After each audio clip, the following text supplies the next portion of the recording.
뉴저지주에서 형기를 마친 중범죄 전과자에게 배심원 참여 기회를 부여하는 조치가 시행되면서 정치권을 중심으로 찬반 논쟁이 이어지고 있습니다. 필 머피 뉴저지 주지사는 지난 11일 올해 1월 10일 이전에 유죄 판결을 받고 형기를 모두 마친 주민들을 대상으로 배심원 자격을 복원하는 행정명령에 서명했습니다. 이에 따라 과거 전가로 배심원에서 영구 제외됐던 약 35만 명의 주민이 민사와 형사 재판에 참여할 수 있게 됐습니다. 주지사 측은 이번 조치가 배심원단이 지역사회의 구성 비율을 제대로 반영하지 못해온 구조적 문제를 보완하기 위한 것이라고 설명했습니다. 반면 공화당은 주지사가 입법부 권한을 침해했다고 반발하고 있습니다.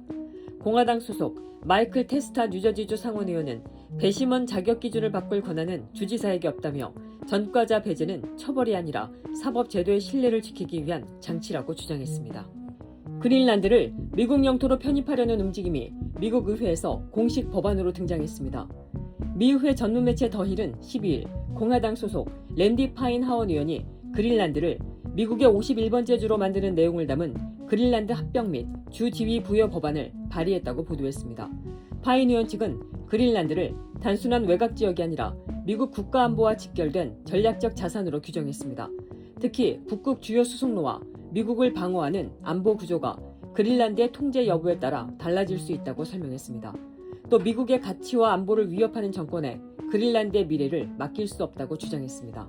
이 법안은 트럼프 대통령이 덴마크와 협상해 그린란드를 미국 영토로 편입하거나 다른 방법으로 미국이 확보할 수 있도록 권한을 부여하는 내용을 담고 있습니다. 그린란드가 실제로 미국 영토가 될 경우에는 대통령이 그린란드를 주로 편입시키는 데 필요한 법 개정 내용 등을 정리해 의회에 보고하도록 하고 있습니다. 미 유권자 가운데 공화당과 민주당 어느 쪽도 지지하지 않는 무당파 비율이 사상 최고치를 기록했습니다. 여론조사 업체 갤럽은 12일 2025년 한 해 동안 13,000명이 넘는 미국 성인을 대상으로 한 전화조사에서 응답자의 45%가 자신을 무당파라고 답했다고 밝혔습니다. 이는 갤럽이 정기 전화조사를 시작한 1988년도 이후 가장 높은 수치입니다. 무당파 증가의 배경으로는 젊은 세대의 정치 성향이 꼽혔습니다. Z세대와 밀레니얼 세대의 과반수가 무당파라고 답했고 X세대 역시 10명 중 4명 이상이 무당파 성향을 보였습니다. 반면 베이비붐 세대에서는 무당파 비율이 3분의 1에 미치지 못했습니다. 전체 유권자 기준으로는 민주당 성향 유권자는 47%, 공화당 성향 유권자는 42%로 나타났습니다. 연평균 기준에서 민주당 성향이 공화당을 앞선 것은 4년 만입니다.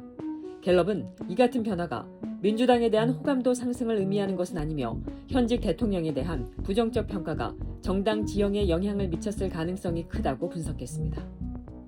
한국 정부가 해외에서 활동하는 한인 전문가들을 공직과 정책 영역으로 연결하는 인재 발굴에 나서고 있습니다.